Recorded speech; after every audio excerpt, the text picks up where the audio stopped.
Bring in Eddie Ghabour. Eddie, great to see you this morning. Thank you. Look, you're concerned about the third quarter. You think the Fed is absolutely dead wrong about inflation being transitory. So make your case. So look, this whole transitory argument is just a play on words because ultimately inflation is always transitory.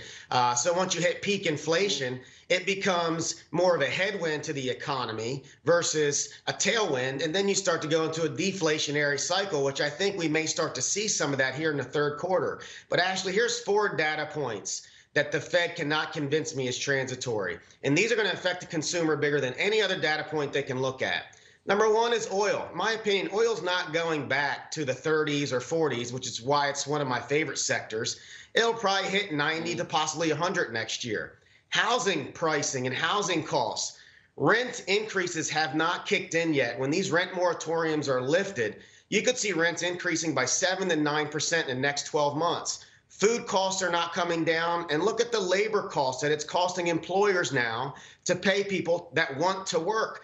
All of this is extremely inflationary to the consumer, and it's going to be a headwind in regards to economic activity. So we think we've peaked out in regards to earnings, and that'll be reflected in July with some amazing earnings numbers. And then I think you're going to start to see things start to decelerate because this inflationary pressure is going to hurt spending here in the near term. So, simply put, you think we've had a very good 6 months of 2021, maybe time to cash in some profits, and then what? So look, everyone's investment scenario is different, but I can tell you for our clients, we have slowly started to de-risk this month to be in a little bit less of the cyclical trade we've been in and play a little bit of defense. Because look, Jackson Hole at the end of August could be a surprise for the market that could cause a double-digit correction that we're expecting sometime to start this third quarter. So rising interest rates, the Fed tapering, all of these are headwinds that you think will come sooner rather than later. Absolutely. I think the biggest thing is the inflationary data. Rates, look, the bond market is already signaling a slowdown as we're looking at breaching under the 1.4 mark. So ultimately, the Fed is going to have to admit that inflation is an issue sooner than later, and it's not priced into the market.